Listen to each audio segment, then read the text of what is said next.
is true. This is very true. So we're planning on doing like 2 Ladies Lady episodes here, and I thought that this one should start with explaining or like giving a little bit of context of like how do we know each other. This is the origin story. This is our origin story. It's like the Batman origin story, but less crime. Less crime and more brokenness. Right, more brokenness. So we were, to give you context, I am 41, and I met you when I was 24. We were babies. And I had moved to Boston and was freelancing for the Globe and needed extra work and took a job doing fundraising, making calls for the symphony. I think neither, and you were there already. Oh, yeah. So I had just graduated college like a couple of months before, and I had done pretty much no planning for what was going to happen in my life after graduating college, other than like my 2 best friends were moving to Boston. And I had this like nebulous idea that I would work in the arts. When you were very nebulously working in the arts. Yeah, I was very nebulously working in the arts, and during the day I was working at Mass General Hospital. Yes. Liver and kidneys. Yeah. Transplants, liver and kidneys. So those were long hours, I think, for the both of us, because we would get out, we would be in the basement of the symphony, and you can like hear the music being piped in sometimes. And then we would get out at like 10 or 11, I remember. Was it that late? Your memory's better. And I feel like, and then eventually I got hired at the Globe, and you went to school. You went back to school, but that was later. Oh, that was way later. That was way later. I'm combining many years. Yeah, eventually the temp job that I was doing during the day became like my actual job. Yeah, and it was a good job. It was a good job. I was there for several years. But I remember that you wanted to be a writer. Yes. And that you were like pitching ideas to the Boston Globe. Right, so I would have been in that phase of pitching, and I just left an internship at the Providence Journal. So I was 2 years out of college already. And and who knew that I would still be here so many years later? Once I got hired. Listen, okay. About 10 years after that, more than that, when I came back to live in Boston in grad school, I remember feeling like odd and amazed because I mentioned to somebody that I was having dinner with my friend Meridith, and she was like, "Oh, I didn't know you had friends in Boston." I said, "Yeah, I used to live here a long time ago, but a friend of mine works for the Boston Globe." And she said, "Wait a minute, do you know Meridith Goldstein?" That is just crazy. And so I feel like our like 22, 24-year-old selves would be, oh my God, they'd excited. Be psyched. They'd be totally psyched. And I think it's also it just goes to show you, like, you look at friend groups in your lives, right, or in other people's lives, or on TV, and there are always these like weird origin stories, and how you make friends outside of the context of school, which is hard, whether you go to college or not, like when you're not in an institution with someone, or even like how does it work? And for me, like that job, it wasn't even that long, and it wasn't, but like you gravitate, and I think you came out to me maybe, probably, and that you find these people who sort of get it and get you, and it's delightful. It's delightful. And I also, I think I have, like, the older that I get, you have like a soft spot for people that were around you when you were like hustling a little bit. Totally. When you were hustling, and also like hustling on all parts of your life, right? Like not just your professional life, but your, like, what am I and what am I doing, and where am I supposed to be living? And also when you see the paths diverge, where, right, I was really living here and in a forever way, and you chose to further your education, to move, to it's like exciting to watch, right? Like how we make these decisions, and anyway, way to go, young us, for hanging in there. And here we are now in a conference room. It's all very exciting. with like surrounded by whiteboards, like, and magic markers. Yeah, the whiteboards in here. I wish I could we somehow like communicate this in a podcast, because this is making me so curious about like what happens here. Yeah, what happens here? It's like three walls of this room are just solid. Like the walls are whiteboard. All of it. So when the Boston Globe moved last year to a space downtown, this is the fancy building that we're in. We used to be in a sort of much bigger but like grosser building, a little further out of the city. that was the one featured in the Spotlight movie. But when we moved here, I think they did a lot of like smart thinking about what do reporters do? What do they need? What, you know, and since it was a smaller space, what do the meeting spaces need to be? And so like so many things have these marker boards because we're constantly planning and needing to erase and rewrite and the day's work. So we were in one of these small conference rooms with, although right now nothing on the walls is that useful, but we could write useful things on the walls. My classroom whiteboards look like a crazy person. It looks Sure. like those scenes in movies where you see like somebody is like descending into madness, Like A Beautiful Mind. And then, It's like a full Beautiful Mind It looks situation. like that, Yeah. like 100% of the time. Yeah. And part of it is my fault. Part of it is the kids want to like add stuff. But this is making me feel a lot better you can about tell, it. I mean, right now there are these like hearts on the wall. Like somebody's kid was definitely in this room. Because, there's like as we saw, there was a portrait of a dog pooping that some young person has drawn. I would like to think it's a young person, somebody's kid, as opposed to, So this is okay.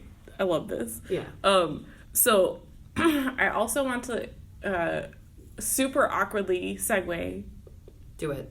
Awkward. Yeah. Make it awkward. Whatever. Yeah. It is. No, listen. I don't know any other way to segue other than like very, very awkwardly. Yeah. And I also feel self-conscious about this awkward segue because literally your job here at the Globe is that you interview people. Well, yes, part of the time. Yeah. So I do features and I do interviews. Yeah. And then I also write an advice column. And like you interview like interesting people. I do. I mean, less than I used to. Like, before the advice column, I had all the time in the world to interview people, and now it's, like, probably 3/4 and a quarter of my, like a quarter of my time is spent interviewing people, and yeah, so that those people could be, like, a famous person or who is doing a movie, but it also could be someone who I'm talking to about, like, a social trend. So, all different kinds of people. I'm doing a story right now about an author who wrote a book that is becoming a TV show, and and she's from Cape Cod, so she's sort of watching these imaginary people she wrote being cast, and well, you know, it's going to premiere in September, but like that process for her. So even writing about writers is kind of yeah. Well, okay. Yeah. So my awkward segue. Now, everything that you say is, I want to go down a rabbit hole. But my awkward segue was going to be, so here you are, like, a grown-up lady who is a writer, who does advice columns and does interviews, etc.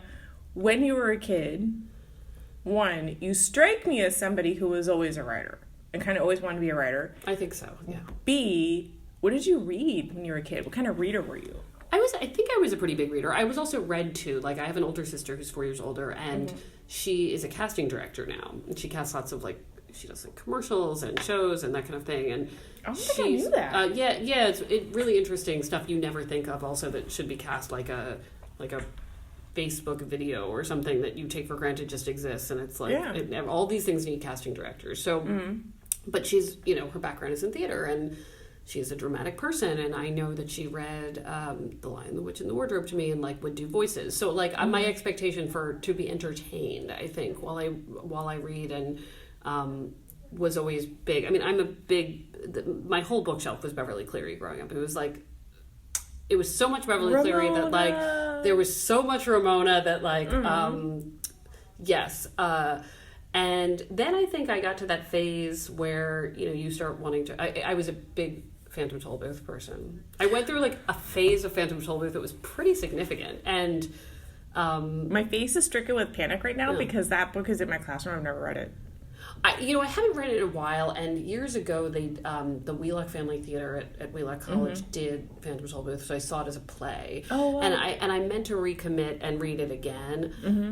I just think I really liked the idea of playing with words, that, like, you know, you could, you know, everything was named after language, and it seemed super clever. And I also liked the idea that it started with a plot line about a child being bored, that this was like this bored, privileged child, right? And then he makes a toll booth, right? He makes a car, goes through the toll, and he's elsewhere. And you know, just the sort of this idea, bored children. You know, talk about the, you know, Lion, the Witch, and the Wardrobe. Like, how do we find Narnia through, like, you know, just play, you know? And, but I'm like really interested in what you just said, because you're both talking about books being like entertainment, and your favorite book is a book that starts, like, the whole starting premise is... It's like somebody needs to be entertained, Somebody right? needs to be entertained.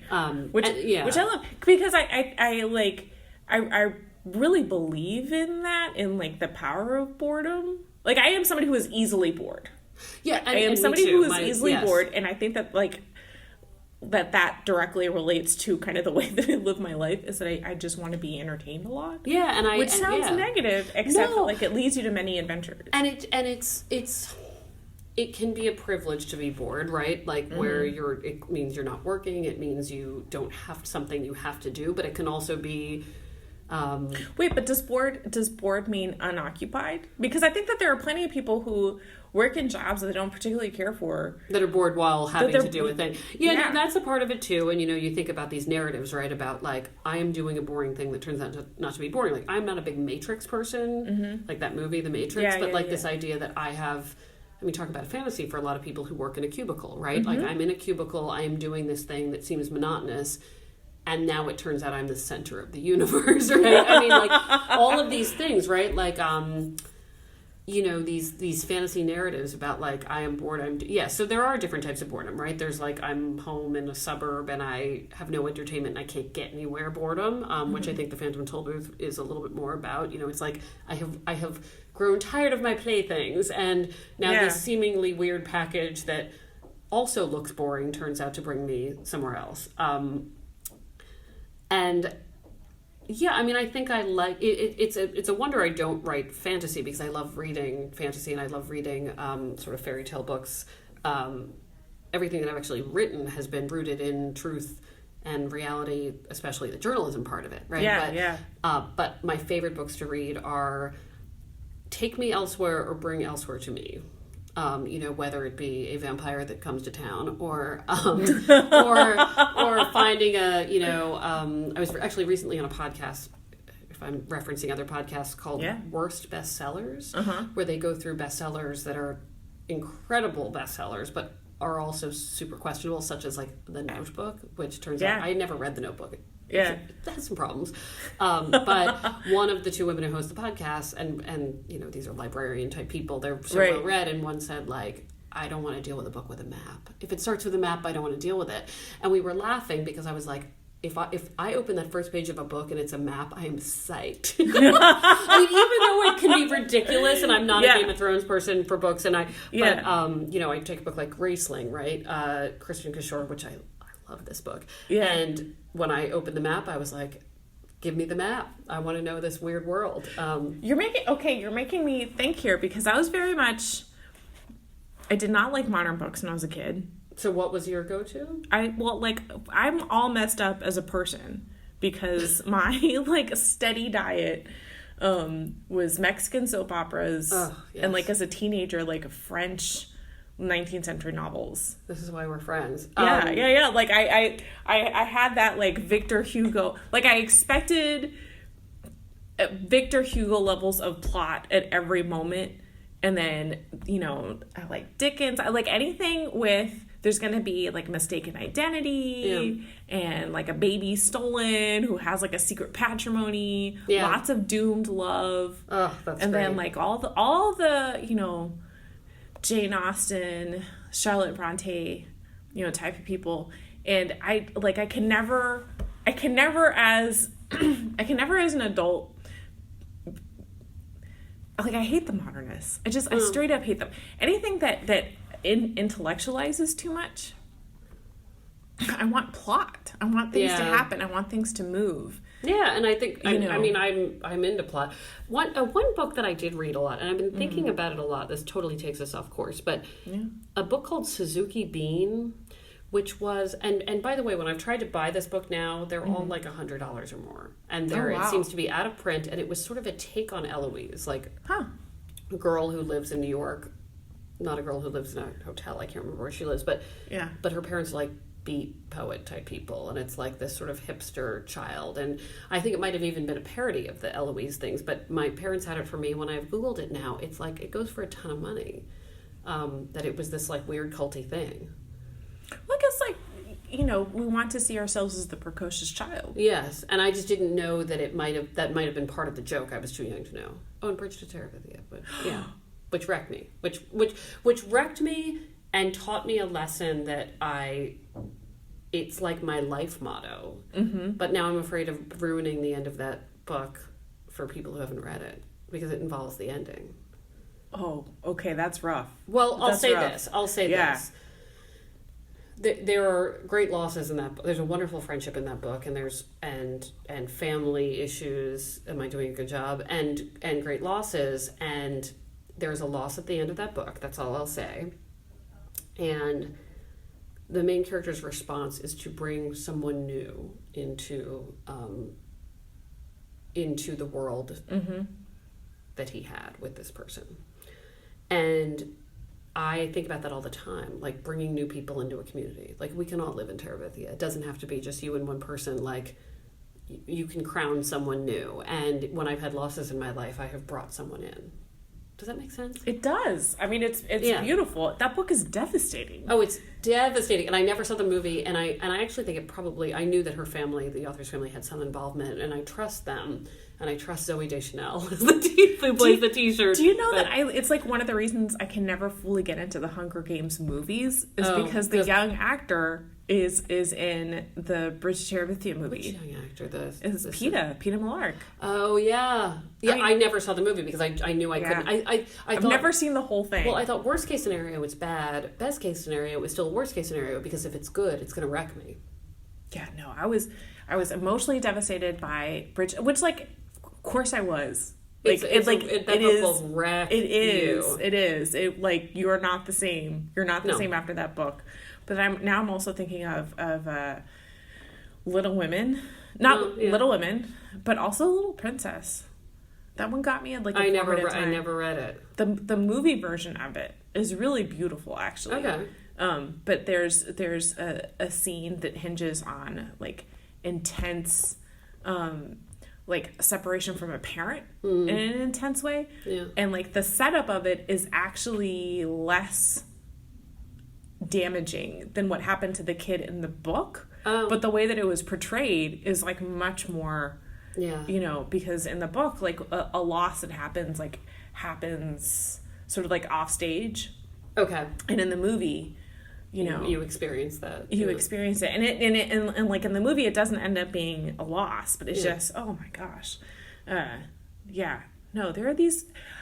I just find it super interesting to know from anybody what book they like when they're a kid, what book they like when they're a teenager, because I mean, I like to know. I'm nosy, but B, I read a random study somewhere that said that basically your memory when you're like 12, 13, like things that you experience during that time stay with you for longer and in more detail than any other period in your life. Well, I'm not surprised. And ever since then, I feel this, like, sense, like, if you would be, I felt such a sense of not recognition when I read that study, but, like, oh yeah, I totally believe that. Like, the intensity of your friendships.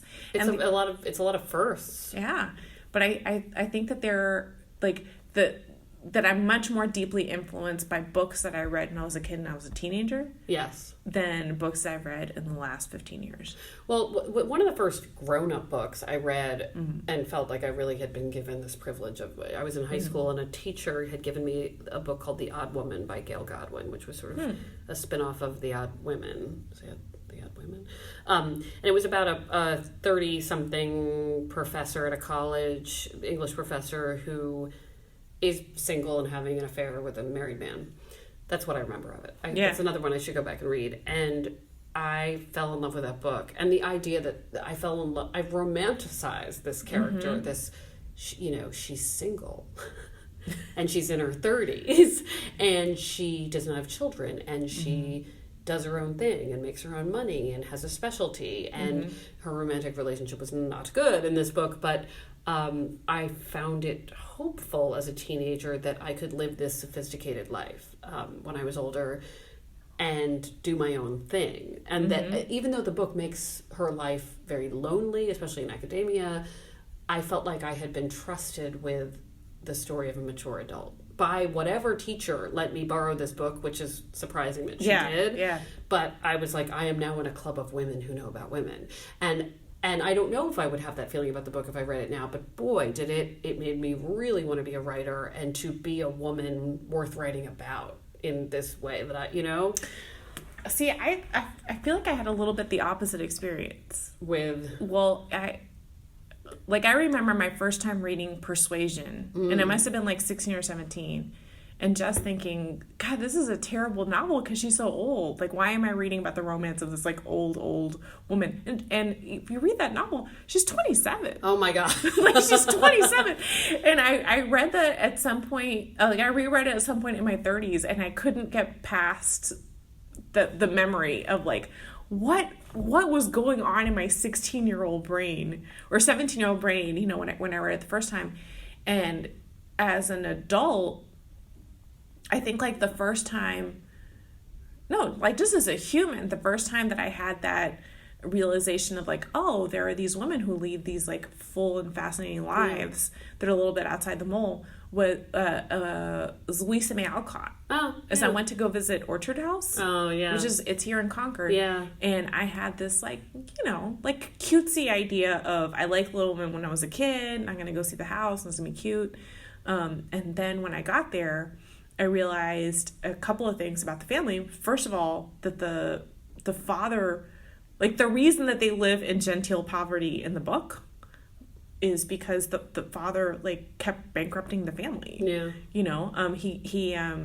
He sent them to go live on a utopian farm, and like all the men who were there like had really wonderful intellectual ideas, but like didn't do any labor. Yeah. So the wife and the daughters ended up having to do all the work, and then that went bankrupt. And then he had a school and tried to integrate it in like the mid 19th century. So didn't go so well. That didn't go so well. And so what happened in real life is that it wasn't the father that represented the family in the Civil War. It was her. Like, she went and she was a Civil War nurse. And afterwards, like, went to New York City and did all these odd jobs and wrote a book about it and wrote all these scandal stories. And that actually, like, if you reread the novel now, it reads much more like the idealized vision of family that Louisa May Alcott had is with the father who's absent. Yeah. Yeah, makes sense. And then I started paying attention more. But just generally, there are these like women who are creators that like organize their life differently than the characters in their books. Like even though the characters in their books, their happy ending is like, and then she fell in love and got married. That in actuality, their lives were like organized in different ways. Yeah, and that was like I wish I had had that reading experience that you're describing when I was a teenager. I mean, I also think it's like where you are in your life, right? Like I did not, my parents were newly divorced, maybe, and less parents at the time were divorced in general. It was sort of, and so I think I was grappling a little bit with what did this mean for my mother's identity in terms of like, was she able to live a happy life at that point? Was she, how do you exist as a single woman in the world in terms of how you're perceived? So you weren't even thinking about yourself necessarily. I was thinking about her. I was thinking also about me though too, because I think even then, I mean, I was never somebody who really imagined a coupled life. I mean, I will remember like playing with Barbies with a neighbor and always wanting, like, we played couple Barbie and then I would be like the friend and I would have the car. Like, I always got the car. She got the Barbie house, and I would take the car. And I would come in, and I would visit, and then I would leave. But, like, having this Barbie sports car was, like, far... And I don't even like cars, really. But it was... I imagined a fancy single life. But what did that look like after a certain age, right? So, which is hilarious, by the way, because I'm not, like, a big dater. But you would think at, like, that young, I was like, and I'm... sporting around town. I don't know what life I thought I was going to have, but I think that this gave me another version of it. I didn't have that many versions of it. I saw single parents who were sort of struggling to make ends meet and looked really stressed, like my mom, and then I saw married people. And this was like a 35-year-old character who had no children and had a life. So I think possibly my like idealized version of that in my head is Jennifer Garner in 13 Going on 30. Oh my gosh. Well, and there, when you talk about people who are in my profession, there's a for whatever reason, there's such a great canon of like women who work for a media company who, never been kissed. I mean, even now, even that media has changed so much. I see on TV, like there's like the bold type, newsrooms and magazines. This is what single women do. In fact, I was talking the other day to some friends, a friend in particular who works for Love Pop, which is a greeting card company, and it's based here, and it's, they were in Shark Tank. It's like she said, you write an advice column, and I work for a greeting card company. She said, these are like romantic comedy jobs that women, they're not. I said, we just need a third friend who runs a bakery. Right? Those are the jobs. These are like the romantic jobs that women have. Your romantic interest in these scenarios would be an architect. Oh yes, definitely an architect. An architect with like the cool glasses. Yeah. And some kind of like heartless developer, and then maybe like teenage childhood high school boyfriend who returns, maybe boyfriend from home who threatens your new cosmopolitan life in some way. This is like what's the movie with Rachel McAdams and like grumpy Harrison Ford? That's another one. Morning Glory. Oh my gosh, good reference. Yeah, I mean, it's a real media. It's a thing. And I think part of it is that there are a lot of single people in media, right? And it's like a job where you wind up being a little bit more emotionally intimate with people. The hours are weird. It's a workaholic job. You go to locations. I mean, I don't in particular, but you travel with a campaign. It's fascinating to me. All the single ladies finding love on screens and in books. Well, it's fascinating that like these jobs are what like people have decided is the trope, but it's also like fascinating that those are those jobs are what people need to fix. Women being successful in those areas are. Like the setup is, and then it has taken over their lives. Right? It has taken over their lives. It has prevented them. Yeah. Now I say this as I shake my head at it. It has taken over my life. So I mean, it is these workaholic. You think I do think that the sort of work preventing a person from finding love. We saw it with Richard Gere in Pretty Woman, right? This is like I am too busy to. Well, I mean, kind of what's rolling in my mind as you're adding these up is that my job is the opposite. My job, like in the scenario where like the dude is the heartless developer, whatever, then his life is warmed up by the school teacher who's good with kids. Oh, I mean, think about Fever Pitch. Yeah, exactly. That's exactly what I'm thinking. It's like Jimmy Fallon. And by the way, there is there is a fantasy. There's I think among my straight single women journalism friends, right, that there is some wonderful middle school teacher who loves books and loves writing and understands what you do, but there's no ego, nurturing, has time to make dinner. And what's hilarious about that is that, speaking of Rachel McAdams, in Spotlight, Sasha Pfeiffer, who works here, is played by Rachel McAdams. And Sasha's husband is a middle school teacher and a fabulous one and wonderful. And so there is sort of this like trope that is played out. And my friend Jen also dates a high school teacher. But it's a trope that plays out. But like my experience of like being you're not nurturing and ready to make somebody dinner and hear about their busy. Well, it's that one. Teaching is not a job that's conducive to like dating or having a family. Yeah, no way. Like I'm a huge workaholic myself, and then like exhausted a lot. I'm exhausted a lot of times, and then I've had multiple friends leave the profession because it's just so difficult to have small children and do a good job at it. Oh yeah, like it's kind of a one or the other, and like I have at least one ex-boyfriend that really loved the idea of it more than the actuality of it. Yeah. Because during the summertime, like, my full 1000% attention is on you, dude. And then in real life, like, actually my attention is like a lot of my energy and attention is on children. Yeah. Which like sounds really sweet until you're confronted with the fact that like, oh yeah, no, I like work a lot. Yeah. I work a lot of weekends, work a lot of stuff. Okay, I think we're going to have to wrap up this episode. Yeah. So we'll have to talk about books and things next episode. Yes. Okay. Okay.